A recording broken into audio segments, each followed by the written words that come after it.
ନମସ୍ତେ। ଆଶା କରୁଛି ଭଲରେ ଥିବେ ସମସ୍ତେ। ଆମର ଥାଇଲାଣ୍ଡ ଗସ୍ତର ପ୍ରଥମ ଦିନର ବିବରଣୀ ମୁଁ ଆପଣମାନଙ୍କୁ ଅଲରେଡ଼ି କହିସାରିଛି। ଆଜି ଥାଇଲାଣ୍ଡର ପୁକେଟ୍ ସହର ପରିକ୍ରମା ଆମର ଥିଲା ଦ୍ୱିତୀୟ ଦିନରେ। ତେଣୁ ଦ୍ୱିତୀୟ ଦିନରେ ଆମେ ସହରରେ କେଉଁ ସ୍ଥାନ ବୁଲିଲୁ, କି ପ୍ରକାର ଅନୁଭୂତି ନେଲୁ, ସେ ବିଷୟରେ ମୁଁ ଆପଣମାନଙ୍କୁ ଡିଟେଲ୍ ଭିଡ଼ିଓ ମାଧ୍ୟମରେ କହିବି। ତେବେ କହିବା ପୂର୍ବରୁ ମୁଁ ଆପଣମାନଙ୍କୁ ଅନୁରୋଧ କରୁଛି, ଆପଣମାନେ ଢେର ସାରା ଭଲ ପାଇବା ଦିଅନ୍ତୁ, ଚ୍ୟାନେଲକୁ ସବସ୍କ୍ରାଇବ୍ କରନ୍ତୁ, ଏଇଭଳି ନୂଆ ନୂଆ ଭିଡ଼ିଓ ଦେଖିବା ପାଇଁ ଲାଇକ୍ କରନ୍ତୁ, ସେୟାର କରନ୍ତୁ। ଚାଲନ୍ତୁ ଆଉ ବିଶେଷ ଡେରି ନକରି ଆମେ ଆମର ଦ୍ୱିତୀୟ ଦିନର ଅନୁଭୂତିର ଭିଡ଼ିଓଟି ଆରମ୍ଭ କରିବା। ଜୟ ଜଗନ୍ନାଥ। ଆମେ ଆମର ସହର ପରିକ୍ରମା କରିବାର ପ୍ରୋଗ୍ରାମ୍ ରହିଥାଏ। ଆମେ କ୍ୟାବ୍ ଜରିଆରେ ଆମ ପୁକେଟ୍ ସହର ମଧ୍ୟକୁ ଗଲୁ। ସେଠାରେ ଯାଇ ଏକ ଛୋଟିଆ ଛକରେ ପହଞ୍ଚି ଆମେ ଏକ ବଜାର ମଧ୍ୟରେ ପ୍ରବେଶ କଲୁ। ସେ ବଜାର ମଧ୍ୟରେ ଦୋକାନ ସବୁ ଦେଖି ଆମ ଆଖି ଖୁସି ହୋଇଯାଉଥାଏ। ଦୋକାନ ଗୁଡ଼ିକ ଅତୀବ ସୁନ୍ଦର ଫୁଲରେ ସଜ୍ଜିତ ହୋଇଥାଏ। ଡ୍ରେସ୍ ଦୋକାନ, ଶାଢ଼ୀ ଦୋକାନ, ବିଭିନ୍ନ ପ୍ରକାର ଇଲେକ୍ଟ୍ରୋନିକ୍ ସାମଗ୍ରୀ ଇତ୍ୟାଦି ସବୁ ବିଭିନ୍ନ ଫରେନର୍ସ ମାନେ ଆମେମାନେ ସବୁ ଦେଖୁଥାଉ, କିଣୁଥାଉ। ବହୁତ ଲୋକ ମାର୍କେଟିଂ ଅବସ୍ଥାରେ ଯାଇ ବିଭିନ୍ନ ଜାଗାରେ ଫଟୋ ସବୁ ଉଠାଉଥାନ୍ତି। ବିଭିନ୍ନ ପ୍ରକାର ସଜ୍ଜିତ ହୋଇଥାଏ ଦୋକାନ ଗୁଡ଼ିକ ସଜ୍ଜିତ ଦେଖି ଆମକୁ ଅତି ଖୁସି ଲାଗୁଥାଏ। ସାରା ବିଶ୍ୱରୁ ପ୍ରାୟ ସବୁ ଦର୍ଶକମାନେ ଆସିଥାନ୍ତି। ଆମେ ଜାଗା ସବୁ ବସି ଆମମାନଙ୍କର ଫଟୋ ଉଠାଉଥାଉ। ଆମ ପିଲାମାନେ ଅତୀବ ଖୁସିରେ ବୁଲୁଥାନ୍ତି। ଆମେ ଆମମାନଙ୍କର ଫଟୋ ସବୁ ସେ ଫୁଲ ସଜ୍ଜା ମଧ୍ୟରେ ନେଉଥାଉ।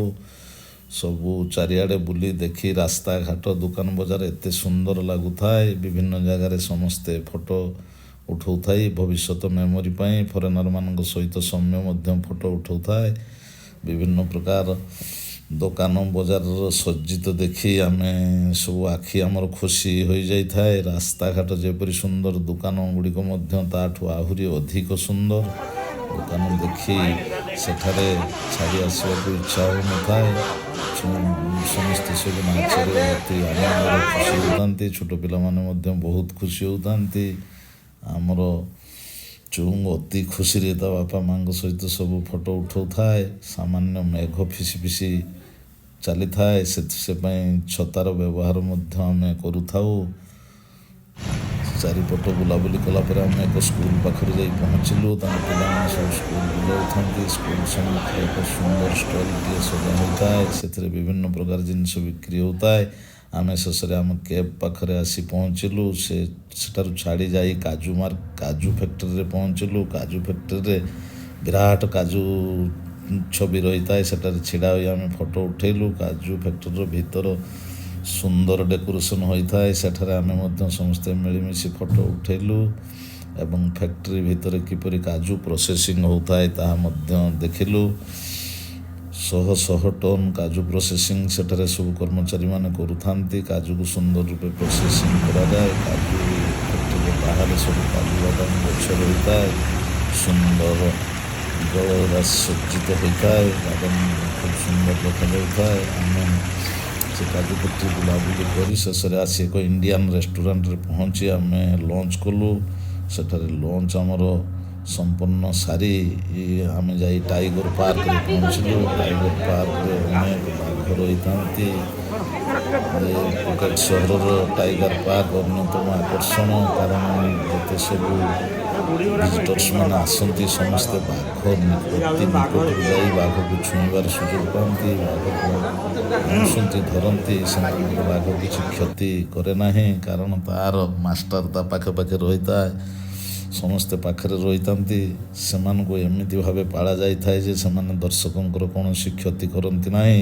ଏହା ଚିଡ଼ିଆଖାନା ଭଳି ନୁହେଁ। ବାଘ ପାଖରେ ରହି, ବାଘ ସାଙ୍ଗରେ ମିଶି, ତାକୁ ଧରି ଛୁଇଁ ତାର ନିଆରା ଅନୁଭୂତି ଅତି ଆକର୍ଷଣୀୟ ଲାଗୁଥାଏ। ଏହା ଦେଖି ଆମକୁ ଅତି ଖୁସି ଲାଗୁଥାଏ। ବାହାରେ ଆସି ଆମେ ପୁଣି ଆମ କ୍ୟାବ୍ ଧରି ଟାଇଗର ପାର୍କରୁ ଫେରିଲୁ।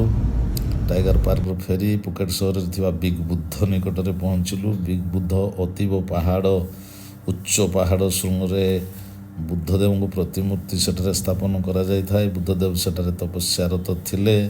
सेठाकू गलु बिग बुद्ध को दर्शन कलु। तांकर बिग बुद्ध को देखिया पई हजार हजार दर्शक सेठारे रुंड होइतांती। तांकर मंदिर भीतर को प्रवेश कलु। सेठारे बुद्धदेवंकर अनेक छोट छोट प्रतिमूर्ति रही थाए। से प्रतिमूर्ति आगे सब दान बाक्स रही थाए। आशीर्वाद भिक्षा करी सेथिरे सब दर्शक माने दान देउथांती। भितरे अनेक श्रद्धालु आंठी आंठी जाई बौद्ध भिक्षुंक ठारू आशीर्वाद भिक्षा करुथांती। तांको पाखरु आशीर्वाद नवाको हेले अनिति दूररू आंठेई आंठेई आंठू माड़ी तांको पाखकू जीवाको पड़े। सेठारे देखि सारी आम कैब धरी फेरिलु। सीधा सड़क आसी आम होटेल पहुँची लगेज नहीं आम जाई एयरपोर्ट को पहुँचलु। कारण से दिन आमर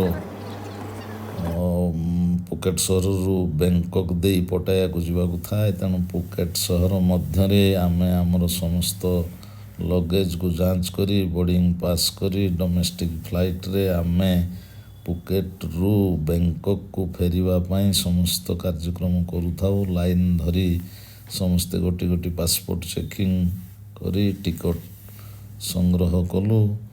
प्राय ऑलमोस्ट समस्ते समस्त passport checking line by line से करा चली थाए। पासपोर्ट चेकिंग परे परे लगेज गुड़ी को सब स्कान करी बेल्ट माध्यम जो जीवा कथा से चली जाए। तापर आम प्लेन मध्य एयर एशिया प्लेन मध्य उठी बसिलु। एयर एशिया उड़ान आरंभ करने गला।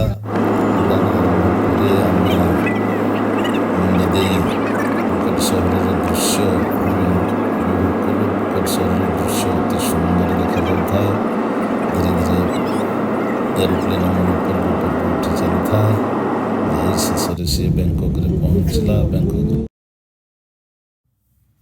बैंकॉक रु एक कैब जरिया आम पटाया सहर अभिमुखे चलिलु। कारण आमर से दिन रात्रि जापन पटायार करिवार थिला। पटायार निर्दिष्ट होटेल आम पहुँची चेक इन करी विश्राम नेलु।